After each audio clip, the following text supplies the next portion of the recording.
Now stocks are the things that you love, right? This is where it's very risky. The higher risk, the higher reward. And there's certain stocks. We know the 8 types of stocks. That's what I'm going to go into right now, right? You should have this. This is really where you're investing. You should have this as part of your portfolio, okay? We talked about Apple. Apple's a growth company. I'm going to cover how you might diversify your portfolio with different types of stock, okay? So we understand diversification. All right. Once you have your budget in place, you have your job or whatever, you're saving money, you're putting money aside, you have your emergency funds. Now, and you should have a life. You have to put it in your budget, right? You're going to have entertainment. You have a life, right? So now you start to have some surplus cash you can start to put towards investments. That's when you can invest. That's what I did, right? So you have discretion. It's called discretionary income. You're ready to invest. Let's take a look. What you need to do before you start investing is what level of risk can I take, right? It's called risk tolerance. Now, obviously, if you put all your money into growth stock and nothing else, if you have a portfolio that's pure stock, you're at risk, right? If you start to, the market goes downhill, the companies you invest in starts to lose money. Look at Tesla had some years back, there was a court case against Tesla. They're being sued. I don't remember what reason. And the stock went devalued, okay?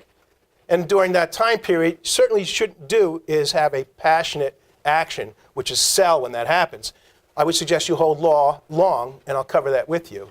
But very important, right? But you've got to determine the level of risk you're willing to take.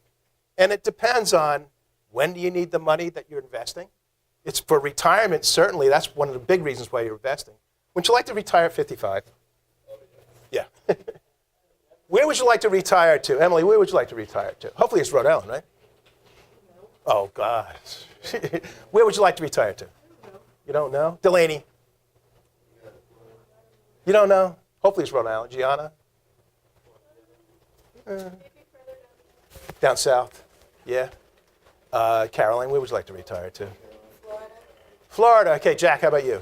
I'll probably live in Carolinas. Carolinas, okay. Anybody? Cam, how about you? Yeah, Laurent? South of Florida, that's pretty good, right? Yeah. All right. Cam, when you're ready, you got a house in South Carolina, maybe you want to buy it. I'll go for something that's a little bit smaller than that. Yeah, okay, there you go. All right. All right. You've got to understand your level of risk, right? Depends on how much income you're making. Obviously, if you're low income, that's going to be a problem in terms of risk. Your age.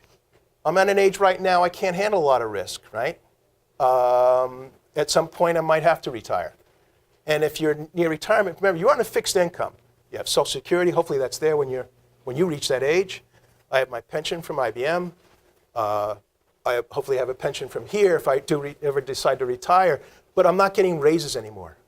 So I cannot take a lot of risk. But you're at an age that you're going to grow. You're going to do well in your careers because you're taking this class, right, Cassidy? Right, Sophie?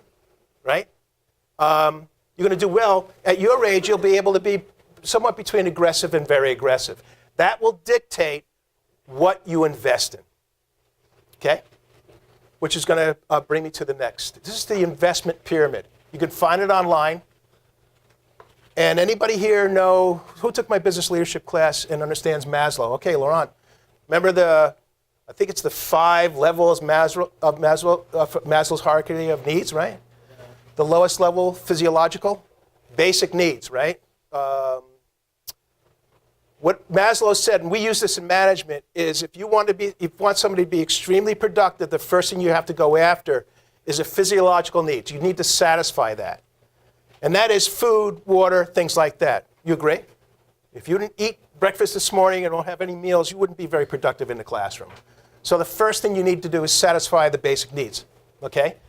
In investments, think of this pyramid, the investment pyramid, the lowest risk investment you get into is basically basic needs, which are things that are very secure. Treasury bills, fixed annuities, your savings accounts, right?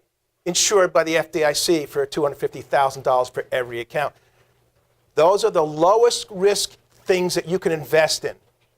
And that's your basic needs. You should have that as part of your portfolio, right? The next higher risk investment, And this might be the way you want to strategically manage your portfolio as you start to invest. The next higher risk, of course, are things like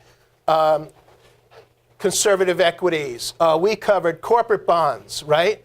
Not as risky as stocks, U.S. government notes and bonds, and certainly in here someplace would be blue chip stocks, right? Remember the 8 types of stocks, right? Somebody name a blue chip company for me. Laurent. I would say Apple, yeah. Still can be a growth. Robert? IBM. Blue chip, right? I'm not sure where GE sits these days, but they're going to get back there, right? Blue chip, large, legendary companies. You don't expect too big to fail, right? Too big to fail. Market cap of greater than 500 million. We know what market capitalization is, right? Right? We studied it. It is, if you took everybody's stock that everybody owned in Apple, and you multiply it by the current market price, you're going to get market capitalization. And that's going to tell you the demand of the corporation. That's one of the metrics you're going to use to invest. Okay? It means it's a good company, typically a blue chip. Right? So that's a little bit more riskier. When you go up, you start to get more riskier investments. Again, remember, the higher the risk, the higher reward. And that's where you get to growth stocks.